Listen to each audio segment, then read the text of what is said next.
ಕೆಲವು ಬಾಯ್ಪಾಟ್ ವಚನಗಳನ್ನು ಹೇಳ್ತಾರೆ. ಆ ವಚನಗಳ ಮುಖಾಂತರವಾಗಿ ನಾವು ಮುಂದೆ ನಡೆಯುವ.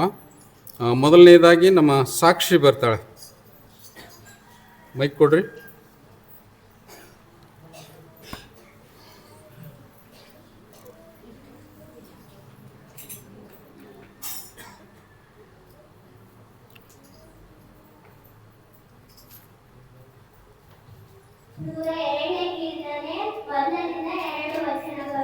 ಯೆಹೋವನೇ, ನನ್ನ ಪ್ರಾರ್ಥನೆಯನ್ನು ಕೇಳು, ನನ್ನ ಕೂಗು ನಿನಗೆ ಮುಟ್ಟಲಿ. ನನ್ನ ಕಷ್ಟದಲ್ಲಿ ವಿಮುಖನಾಗಬೇಡ, ನನ್ನ ಮೊರೆಗೆ ಕಿವಿಗೊಡು. ನಾನು ಕೂಗಿಕೊಳ್ಳುವ ದಿನದಲ್ಲೇ ಬೇಗನೆ ಸದುತ್ತರವನ್ನು ದಯಪಾಲಿಸು. ಭಾಳ ಸ್ಪಷ್ಟವಾಗಿತ್ತು, ಎಲ್ಲರಿಗೆ ಮನಮುಟ್ಟುವಂಥ ರೀತಿಯಿಂದ ಇತ್ತು, ಹೌದಲ್ಲ? ಅದೇ ರೀತಿಯಿಂದ ವಾಕ್ಯ ಹೇಳ್ತಕ್ಕಂಥ ಪ್ರತಿಯೊಬ್ಬೊಬ್ಬರು ಸ್ಪಷ್ಟವಾಗಿ ಜನರ ಕಿವಿಗಳಿಗೆ ಮುಟ್ಟುವ ರೀತಿಯಲ್ಲಿ ಹೇಳಬೇಕಾಗಿ ಅದಕ್ಕೆ ಸಿದ್ಧತೆ ಮಾಡಿಕೊಳ್ರಿ. ಮತ್ತು ಮುಂದಿನವರು ಯಾರು? ದೀಕ್ಷಿತ.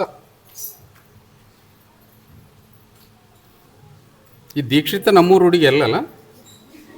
ಹೌದು. ಹಾಂ,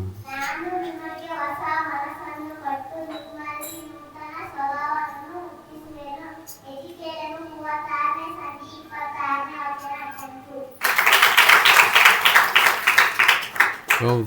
ನಮ್ಮೂರು ಹುಡುಗಿ ಅಲ್ಲಂದಾಗ ಇರಿಸಿಗೆ ಬಿದ್ದಳು ಆಕೆ. ಭಾಳ ಚಂದ ಹೇಳಿದ್ರಲ್ಲ, ಅದ್ಭುತವಾಗಿರ್ತಕ್ಕಂಥದ್ದು. ದೇವರು ಒಳ್ಳೆಯ ನಿರೀಕ್ಷೆ ಮಾಡ್ತಾನೆ. ಇಂಥ ಮಕ್ಕಳ ಪವಿತ್ರವಾದ ಬಾಯಿಯಿಂದ ಈ ನುಡಿಗಳು ಬರ್ತದಲ್ಲ, ಅದು ಅವರ ಜೀವಿತಕ್ಕೆ ಭದ್ರ ಬುನಾದಿಯಾಗಿರ್ತದೆ. ನಮ್ಮ ಸಹನ.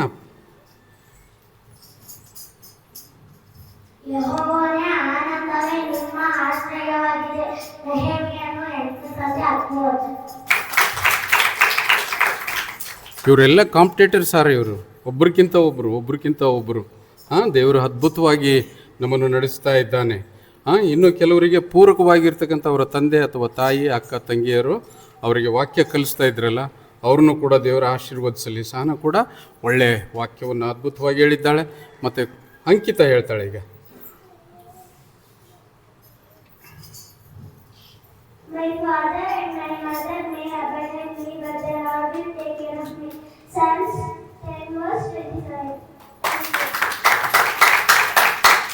ಹೌದಪ್ಪ, ಭಾಳ ಅದ್ಭುತ. ಈ ಸಲ ಈ ವಾರ ಏನೋ ಅಷ್ಟು ಚೆನ್ನಾಗಿ ಕಾಣಿಸ್ತದೆ ನನಗೆಲ್ಲ. ಅದ್ರ ಜನ ಇಲ್ಲ ಅಷ್ಟೇ, ಆದರೆ ಇದ್ದದ್ರಲ್ಲಿ ಅಷ್ಟು ಚೊಕ್ಕವಾಗಿ ಅದ್ಭುತವಾಗಿ ದೇವ್ರ ವಾಕ್ಯ, ಒಳ್ಳೆಯ ವಾಕ್ಯಗಳು ನಮ್ಮ ಕಿವಿಗೆ ಬೀಳ್ತಾ ಇದೆ. ಇನ್ನೂ ಕೆಲವರು ಇದ್ದಾರೆ ನೋಡೋಣ. ಈಗ ಹೆಣ್ಮಕ್ಳು ಐತಿ, ಗಂಡ್ಸು ಮಕ್ಕಳು ಯಾರು ಹೇಳ್ತಾರೆ, ಎಷ್ಟು ಚಂದ ಹೇಳ್ತಾರೆ ನೋಡೋಣ. ಅಭಿಷೇಕ್.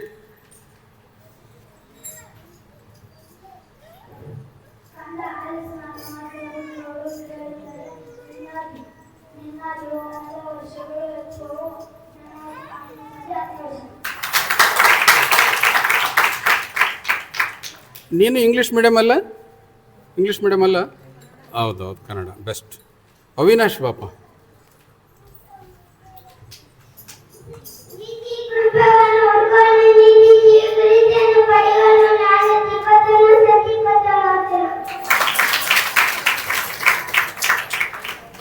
ದೊಡ್ಡ ಗದ್ದಲ ಇದು. ಹೌದೌದು, ಭಾಳ ಅದ್ಭುತ.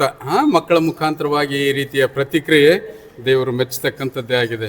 ದೇವರು ಪ್ರತಿಯೊಬ್ಬೊಬ್ಬರನ್ನ ಆಶೀರ್ವದಿಸಲಿ. ಈ ಅದ್ಭುತ ವಾಕ್ಯಗಳು ನಮ್ಮ ಚಿಕ್ಕ ಬಾಯಿಯಿಂದ ಬಂದರೆ ನಿಮ್ಮ ಜೀವಿತ ಭಾಳ ಉನ್ನತಕ್ಕೆ ಇರ್ತದೆ. ಪ್ರತಿಯೊಬ್ಬೊಬ್ಬರು ತಿಳಿದುಕೊಳ್ಳ್ರಿ, ಅದರಲ್ಲಿ ನೀವು ಮುನ್ನಡೆಯಿರಿ. ಮುಂದಿನ ವಾರ ನೋಡೋಣ ಯಾರು ಎಷ್ಟು ಚೆನ್ನಾಗಿ ವಾಕ್ಯ ಹೇಳ್ತಾರೆ ಅಂತೇಳಿ. ಯಾರಿಡಿ